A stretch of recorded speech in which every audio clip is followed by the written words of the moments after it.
Mi cuenta dientes, qué gusto que ustedes sigan en sintonía en @junto a Vero. ¿Sabes qué? Hoy vamos a tener una terapia virtual.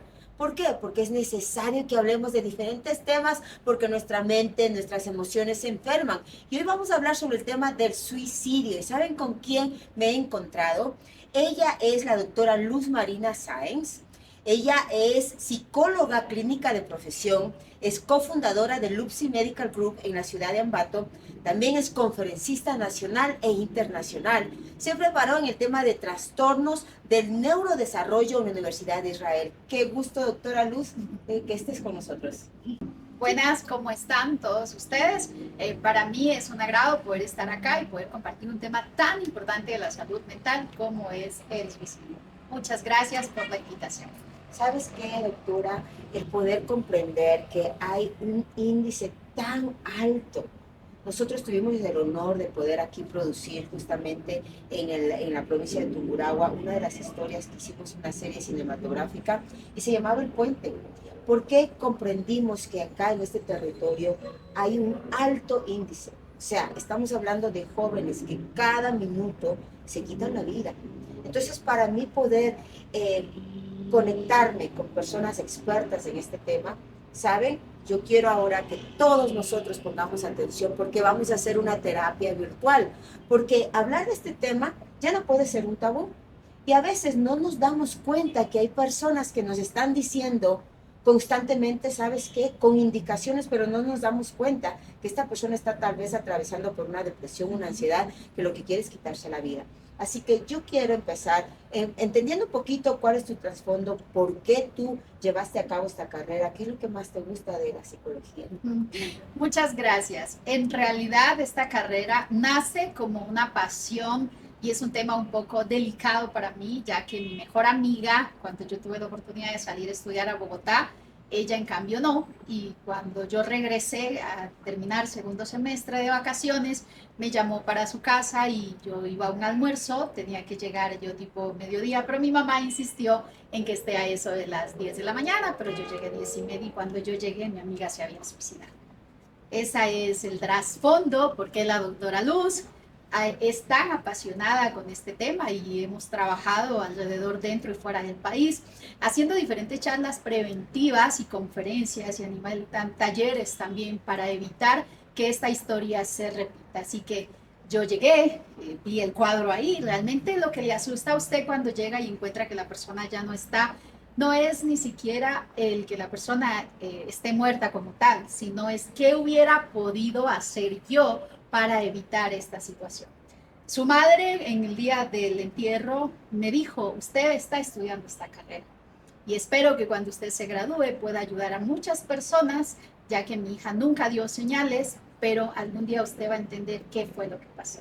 Y ese ha sido desde mis 17, 18 años el trabajar arduamente tanto en Colombia como acá en Ecuador por este tema tan delicado. Es una jornada de experiencias y a veces nosotros no comprendemos que esas señales, esas indicaciones, vamos a poner en este ejemplo que tú lo traes, creo que es muy importante recalcarlo, porque era una amiga, era alguien que tú conocías, era alguien que tal vez tenía la confianza de poderte decir. Entonces, ¿qué tú crees que pasó y cómo tú no te diste cuenta? Claro, bueno, desde que estábamos en el colegio, yo puedo ahora como profesional analizar ciertos factores. Uno de ellos que para mí es crucial ahora como terapeuta es que ella nunca recibió una evaluación psicológica como tal. Entonces, las personas que tienen diferentes tipos de personalidades actúan de una determinada forma, como no actúan el resto de personas comunes y corrientes. ¿Sabían ustedes o sabía usted que de pronto si yo tengo una personalidad ansioso-depresiva o una personalidad apego hacia algo o alguien, puedo tener una tendencia más alta de suicidio? En ese aspecto tú me estás diciendo que se convierte en una codependencia, de una Bien. relación, y puede ser de una pareja, puede ser de un hijo. Esto tiende esta persona e Sí. influye. Ajá. Digamos que ahí nosotros hacemos los análisis en lo que es la personalidad Y aquí vemos una personalidad bastante interesante que es la personalidad límite, que es la enemiga número uno de psicólogos y psiquiatras, Explícame de qué se porque trata la eso. personalidad límite es cuando los seres humanos se encierran en su propio dolor. Una semana están bien, otra semana están mal, se llama límite, ¿no? Límite, borderline, estoy al borde y no sé cómo reaccionar frente a determinadas situaciones. Entonces, el problema como tal no es el problema, sino el cómo reacciono frente a ese problema. Y esto está antecedido por factores como cuáles: mi infancia, mi personalidad, el ambiente y por supuesto las redes de apoyo que yo pueda. En este aspecto, casi la mayoría de personas venimos de un trasfondo de una familia disfuncional. Es un milagro ya encontrar familias ideales donde papá y mamá están ahí, maravilloso. Eso lo vemos en Hollywood, Es en una las utopía. novelas. Eso no es la realidad. La realidad es que la mayoría de personas venimos de familias donde no estuvo papá, donde no fuimos valorados, donde la mamá fue esta matriarcal que se imponía, que no tenías tu voz ni voto. Entonces, si ya venimos y podemos comprender en este caso del ejemplo de tu amiga, ¿tú crees que esos factores le pueden llevar a una persona a tal nivel de quererse quitar la vida? Sí, sí. O sea, hay muchos factores externos que hacen de nosotros al final lo que nosotros somos alrededor de los 18, 20 años, que es lo que terminamos diciendo que es nuestra personalidad. Cabe recalcar que nosotros nacemos con un temperamento, pero el ambiente, eso más la suma del temperamento y lo que nos enseñan, se convierten en personalidad. Entonces, aquí hay 5 heridas importantes en la infancia y estas heridas son las que hay que empezar a tratar y se dan viendo todos los parámetros que su merced acabó de mencionar. ¿Cuáles Entonces, son esas 5? dentro de estas heridas nosotros tenemos la herida del abandono, por ejemplo, que es una cuando papá se fue de la casa o cuando mamá salió a trabajar. Tenemos otra herida que es muy común que llega a consulta, que es la herida de la humillación. Entonces, cuando el niño mayor se equivocó y entonces le corrigen solamente a él, pero el pequeño no, o se equivocó el pequeño y el mayor no, pero al mayor es al que se le cae, se le humilla frente a sus compañeros, frente a sus amigas y obviamente frente al entorno familiar. Entonces, tenemos estas heridas que sí generan en ellos este problema. Y un factor importantísimo que sí quisiera que lo tomemos en cuenta y es parte de un proyecto que hacemos como proyecto de vida es el abuso sexual infantil. O sea, el abuso, he comprobado a lo largo de 15 años de consulta aquí en este país, que el abuso sexual hace que las personas tiendan a suicidarse porque nunca logran sanar esa herida. Entonces, la mayoría de casos que yo tengo, que sus madres llegan y dicen, mi hijo se suicidó, dejó una carta, que no sé qué, vemos entre línea qué pasó en esa carta, qué pasó anteriormente, abuso sexual. Descubrimos abusos, descubrimos maltrato, descubrimos violencia. Entonces, todas estas heridas hacen que la persona vaya acumulando y genere un trastorno de personalidad.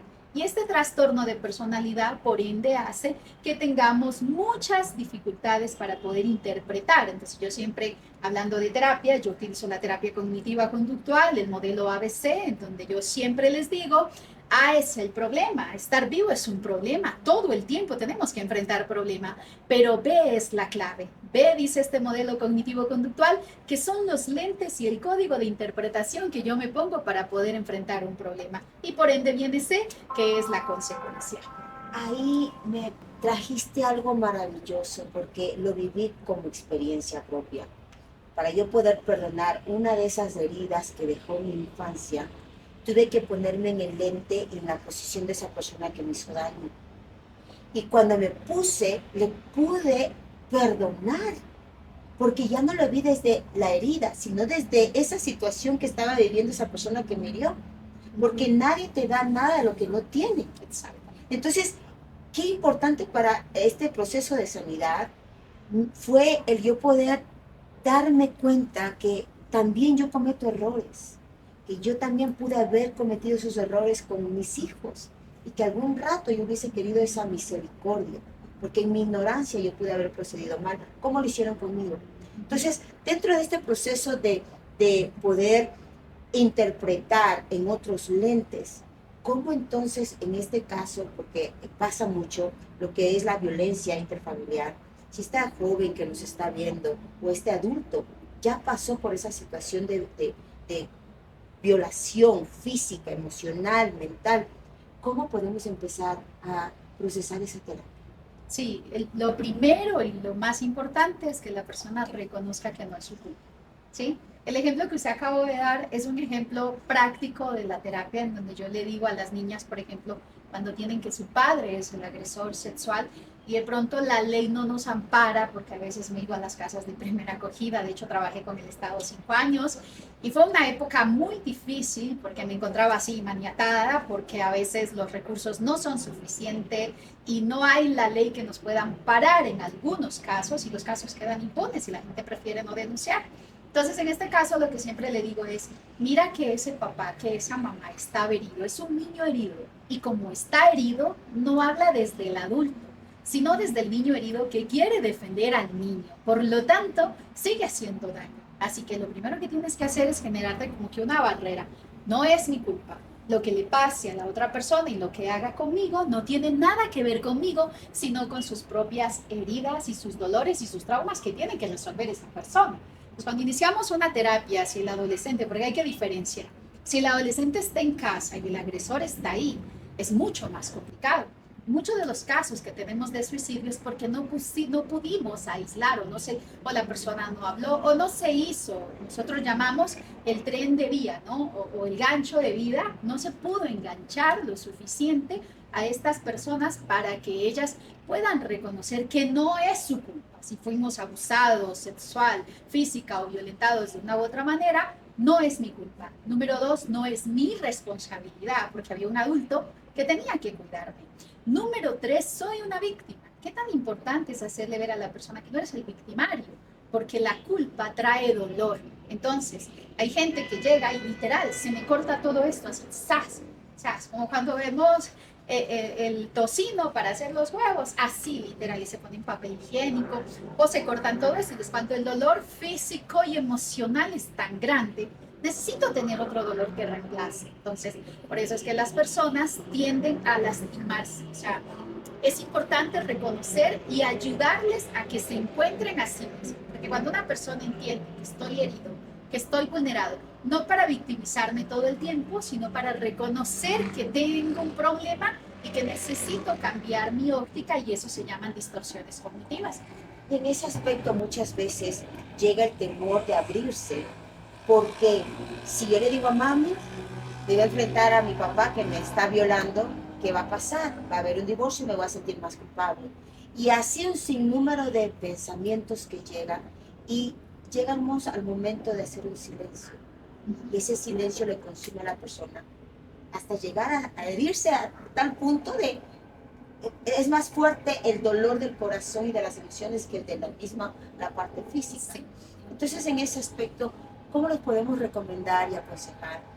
¿Qué deben hacer si están en esa decisión tan crucial? Porque saben que al hablar va a haber consecuencias. Ajá, sí. Lo primero que, de hecho, estos casos ya los tuve yo cuando trabajaba en la parte pública. Entonces, lo que hacíamos era generar una red de apoyo, una ruta donde la persona pudiera estar aparentemente segura, sin que sus padres, o sea, lo primero es denunciar. Pero ¿qué pasa cuando la ley no contempla eso y nadie más va a hacer nada? Entonces nosotros armamos rutas, y las rutas en este caso, lo primero es que la persona que está viviendo eso sepa que no está sola, primero, que hay alguien, ya sea profesor, si no es dentro de casa, ya sea un profesor, ya sea en el TC, ya sea algún grupo, periódico, no sé, alguien le puede ayudar, siempre hay alguien. Pero cuando estamos así pensamos que no. Entonces lo primero es, de pronto tuve un caso en donde había una tía. Entonces la niña me comentó y me dijo, pero no quiero, ok, perfecto. Entonces esta tía fue la que vino a consulta y le expliqué a ella y le dije, mire, pero estamos en esto y la niña no quiere hacer tales y tales cosas. Entonces la tía retira a la niña con la excusa de que ella le va a llevar a la terapia porque ellos eran de escasos recursos. A los meses le dijimos a la madre y ella continuó con el padre. Fue la tía la que hace la denuncia y creo que hasta ahora eso está en investigación, pero la tía asumió la responsabilidad de la niña. Se acabaron los cortes, se acabaron todas estas situaciones. Siempre hay alguien, ya sea un tío, primo, alguien. O sea, yo le digo a mis pacientes, no estás solo. Siempre va a haber alguien que te va a creer, va a haber un teléfono 24/7, alguien va a escucharte, pero quizás de que ese alguien tome la ruta para denunciar, Ahí es donde está el problema en muchos casos, pero no quiere decir que esto no se denuncie. Yo tuve un caso aquí que era muy fuerte y la persona se escapó a Chile. Y este caso lo llevamos con una psicóloga de una institución. Ella se dio cuenta de que algo no andaba bien, trajo a la niña, después avisamos a la madre de que algo estaba pasando. Fue un caos, esta persona me llamó a amenazar, bueno, en fin, tantas cosas que sabemos que sí suceden, pero con el paso del tiempo, esta persona a los 2 años lo encontraron, lo trajeron y ahorita está pagando 25 años en cárcel. Y en este caso es muy importante puntualizar que como quiera ya son consecuencias que hay que pasar. Es decir, el silencio es una consecuencia que puede traer Sí. a este individuo, a esta persona, al suicidio. Pero también tenemos que comprender que si no exponemos esta persona que está violando a su alrededor, puede ser una secuencia, una secuela de situaciones que continuamente están pasando. Hoy es tal vez su sobrina, después va a ser su prima, etcétera. Entonces, ¿cómo podemos hacer una pausa y poderles entrar en la conciencia de comprender que es necesario hablarlo? Es necesario hablarlo en ambientes y con personas que te pueden ayudar. Dicho por la doctora, hay ayuda en cualquier lugar que tú puedas. Mira, si tú no quieres porque tu ciudad, tu gente se va a enterar, llama internacionalmente, pero es necesario que podamos tomar esta atención. Ahora, yo quiero comprender cómo yo me puedo dar cuenta si alguien, algún familiar, alguna amistad está pasando por esta crisis mental donde dice quiero quitarme la vida. Sí, hay indicadores. Para mí, el primero y el más importante es la mirada. Sí, los ojos son la ventana del alma. Entonces, cuando las personas están en una etapa que nosotros le llamamos idílica, es decir, en esa etapa fantasiosa que ya me quiero ir, uno ve el brillo de sus ojos se vuelve gris. El primer paso que les enseño a los papás es mírenle a los ojos. Entonces la persona es evasiva, anda aislada, anda ida, no logra empatar y hacer una empatía a través de sus ojos, no lo logra hacer. Entonces la mirada. Número 2, hay personas que los últimos días, esto es para los últimos días, arreglan todo. Se despiden de todo el mundo, pagan todas sus deudas, van y piden perdón, van y hacen esto, hacen compras, si viven solos se arreglan la casa, porque quieren que todo esté aparentemente perfecto, porque para ellos el suicidio es esa perfección, ¿no? Ese es la vía de escape, son sus lentes en ese momento para aparentemente solucionar el problema. 3, son personas que mandan mensajes. O sea, aquí hay un mito muy importante, que la gente dice, el que se suicida no dice que se va a suicidar. Mentira, es un mito. El que se suicida, escuchen esta estadística, por cada suicidio consumado hay de 20 a 30 intentos. A veces es la misma persona que ya se lanza. Tenemos aquí el caso en Ambato. No sé si ustedes recuerdan, hace algunos años, 5 jóvenes le ayudaron a su amigo porque su amigo se bajó del carro y se iba a lanzar del puente. Y ellos lo ayudaron. No sé si de pronto alguien recuerda la historia. Y los muchachos estuvieron con él, hicieron la contención emocional, lo llevaron a su casa y a la hora se pegó un disparo. E igual se mató. Entonces no era ni el primero ni el segundo intento. Ya la persona lo había intentado antes. A veces lo habla indirectamente. A veces dice, no, esta vida es un desastre, todo me aburre, todo esto, todo el otro. Se encierra, no quiere salir, o si era una persona que de pronto hablaba demasiado, ya no habla, o si es una persona que no habla, ahora habla mucho, se quiere relacionar. O sea, hay patrones conductuales fuertes que la persona cambia automáticamente porque la persona está dando indicadores de que algo le está pasando. Pero nosotros somos ciegos ante eso, por eso es bueno buscar. Hay páginas en donde hablamos de ciertos indicadores que pueden ayudarle al familiar a darse cuenta que la persona tiene una planeación, organización y por ende una ejecución de lo que va a hacer. Wow. Entonces, si esta persona ya me está indicando con sus palabras, veo lo gris de su mirada, ¿cómo yo puedo ayudarle para que tal vez busque ayuda o yo mismo? Porque me imagino que la negación de buscar ayuda está ahí. O sea, yo no necesito ayuda porque al final ni siquiera te comentan, no te hablan. Entonces, ¿cómo yo puedo entrar a poder prevenir un caso así? Sí, lo primero y la técnica que es mi favorita en estos casos se llama validación de conducta o de emociones. Esta técnica es parte de la terapia de tercera generación Mindful Life, en donde dice, te entiendo. Por ejemplo, si yo le veo que está aislado, una llamada, de pronto ir y conversar, decirle, mira, ¿qué te pasa? Yo estoy aquí. Y la validación también quiere decir en donde yo puedo coger una historia de mi pasado, si soy su amiga, su mamá, su hermano, y demostrarle que a mí también me pasó algo parecido. Y no la típica historia, es que yo sí salí, es que yo sí pude, no, sino como que esa historia de que también me dolió. Sé que estás muy triste y también me sentí derrumbado, derrumbada como tú estás ahora. ¿Qué te gustaría que yo haga por ti? O sea, como que lograr hacer esa empatía validando su emoción. Se murió mi mamá, porque aquí tenemos un problema. Recordemos que el suicidio nace de la tristeza profunda, ¿no? No es que nace de por sí, la depresión no es que aparece, no mentira, eso es una vez mentira. La depresión nos puede dar a cualquiera cuando no hemos curado nuestros duelos y no hemos elaborado bien nuestras tristezas. Entonces se murió mi mamá, era mi único apoyo, mi sustento, mi vida, y de pronto no tengo quien más me ayude. Y yo voy donde mis tíos me dicen, sí, pero ya se murió, ya está. Ahora concéntrese en la parte de difusión, no sé qué. No damos tiempo para que la persona elabore su duelo. Entonces es importante también ayudarle a gestionar sus emociones. Hay una técnica que se puede utilizar lindo que se llama la intervención en crisis. O sea, yo debo intervenir en ese momento, no a sentirme como el salvador, tampoco como el juzgador. Perdí un hijo, digamos que en el caso de mi amiga, la carta que ella había dejado, ese día su novio se casaba con otra muchacha en la catedral de esa ciudad, entonces estaba embarazada de 3 meses.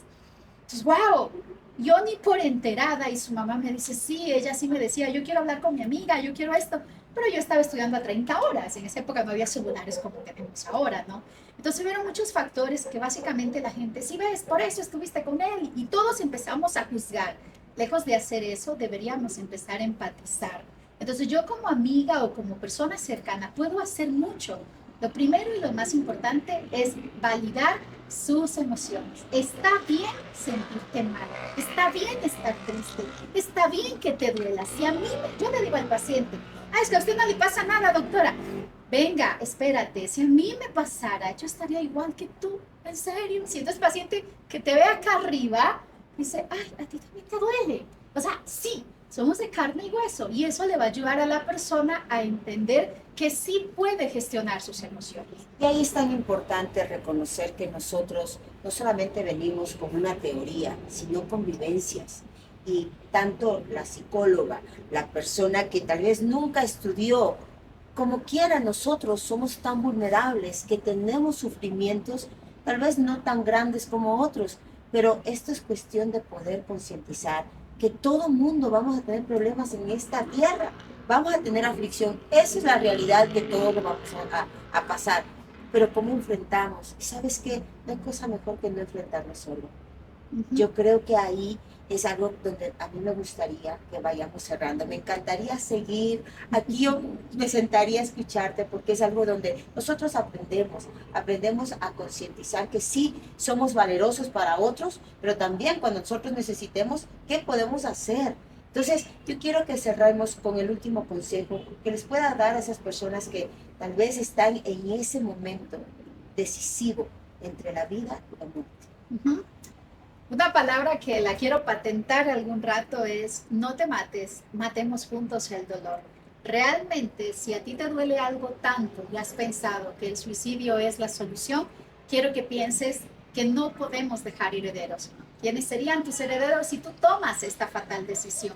Y al final, después de tu muerte, nada de lo que ha estado pasando hasta ahora va a cambiar, excepto que aumentaría el dolor de tus padres. Cuando nos suicidamos, el dolor que estaba dentro de nuestro cerebro, en nuestra amígdala cerebral, viaja y sale de ahí porque no habita en seres inertes, sino en seres con vida. Y se va y se mete a la amígdala cerebral de tu papá, de tu mamá, de tus hermanos, de las personas que realmente te aman, pero que no saben cómo decirte que te aman. Así que si tú estás pasando por esto, déjame decirte, no te mates, matemos juntos el dolor, que es lo que realmente tenemos que matar. Wow, así no podíamos terminar mejor con este consejo virtual donde el suicidio no es una opción.